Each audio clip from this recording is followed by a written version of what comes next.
আল্লাহর দরবারে শুক্রিয়া, লাখো শুক্রিয়া, কোটি শুক্রিয়া। আজকে আমাদের হুজুর আমির সাহেব আমাদের মাঝে আজকে সোনারগাঁ সিদ্ধিরগঞ্জে উপস্থিত হয়েছেন, আমাদেরকে বিশেষ কিছু দিক নির্দেশনা দিবেন ইনশাআল্লাহ।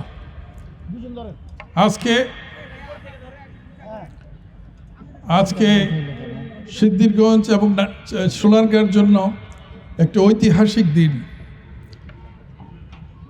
আমাদের পীর সাহেব হুজুর বিগত কয়েক দশক ধরে অনেক সংগ্রাম চেষ্টা করে যাচ্ছে ইসলামী শরিয়া প্রতিষ্ঠা করে দেওয়ার জন্য। আজকে আমি বলতে চাই যে এটা শুধু আমাদের সোনারগাঁ সিদ্ধিরগঞ্জ না, সারা বাংলাদেশ তাকিয়ে আছে একটি শরিয়া আইন, সত্যিকারের ইসলাম প্রতিষ্ঠিত হবে, সত্যিকারের বাংলাদেশ একটি ইসলামিক রাষ্ট্র হবে, সত্যিকারের আপনার সংসদ হবে ইসলামিক সংসদ। আমাদের পীর সাহেব হুজুর এর জন্য যথেষ্ট পরিশ্রম করে যাচ্ছে। আমাদের আর ইলেকশন আছে আর মাত্র 2 সপ্তাহ।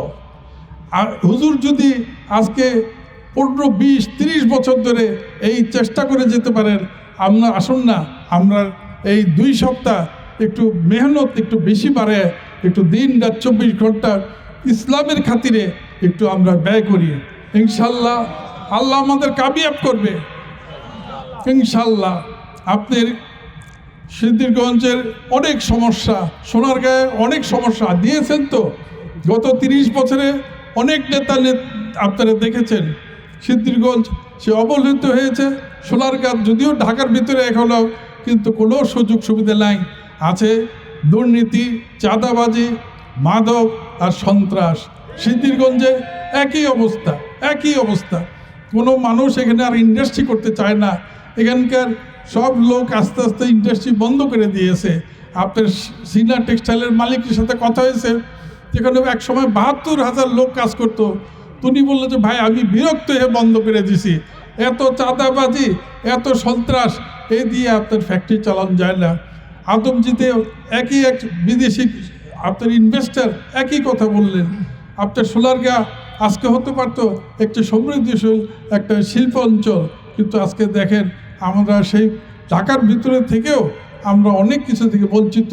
নাই চাকরি বাকরি, নাই আপনাদেরকে ভবিষ্যৎ, না আছে সুশিক্ষা, না আছে মেডিকেল।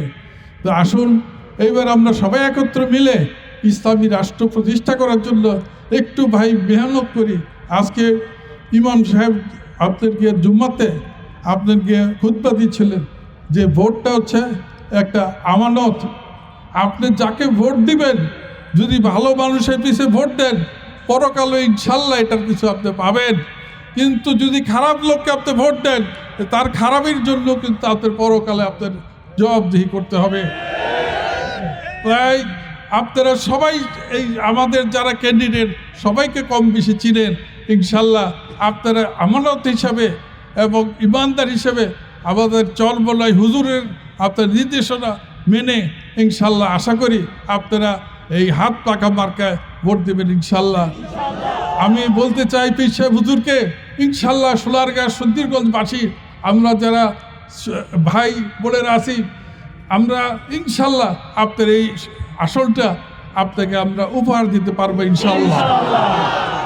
আমি দেখেছি আমাদের প্রত্যেকটা আপনাকে হাত পাখার নেতাকর্মী আপনার যে কি কমিটেড, কি যে তাদের আপনার উৎসাহ, ইনশাল্লাহ এটা শেষ পর্যন্ত ইলেকশন দিনে শুধু নয়, ইলেকশনের পরেও আপনার থাকবে ইনশাল্লাহ।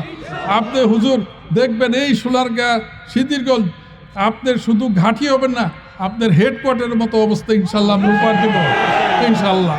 তো হুজুর আপনাকে অনেক ধন্যবাদ, অনেক ব্যস্ততার মাঝে আমাদের মধ্যে আসছেন। ইনশাল্লাহ আপনাদেরকে আবার আমরা ইনশাল্লাহ আগামীতে দেখতে চাই ইনশাল্লাহ। তখন আপনার এই শুধু আপনার সোনারগাঁ সিদ্ধিরগঞ্জ এই সিটটা আপনার এইভাবে আপনি ইনশাল্লাহ আগামীতে আসবেন ইনশাল্লাহ। আপনার জন্য দোয়া করেন হুজুর, আপনার জন্য দোয়া রইল। আমার ভাই যেটা এর আগে বলেছে, বাসায় বসে থাকলে চলবে না, আমাদের খালি খাটলে মেহনতি করলে হবে না, আমাদের মা বোনদের ঘরে ঘরে যেতে হবে। 45% ভোট এখন মহিলাদের, ইনশাল্লাহ তাদের উদ্বুদ্ধ করবেন। আর মহিলারা কিন্তু একবার কথা দিলে তারা লাফরবারবি করে না, তারা ইমানদারিভাবে ভোট দেয়। তাদেরকে যেতে বলবেন, উৎসাহ করতে বলবেন এবং ভোট কেন্দ্রে যে হাত পাখা ভোট দেওয়ার জন্য আপনারা অবশ্যই আপনার ব্যবস্থা করবেন। আপনাদের সাথে ইনশাল্লাহ আমি আবার দেখা হবে, ইনশাল্লাহ আমার জন্য দোয়া করবেন, আমাদের হুজুরের জন্য দোয়া রইল, আমাদের হাত পাখা যাতে আগামীতে কামিয়াব ইনশাল্লাহ।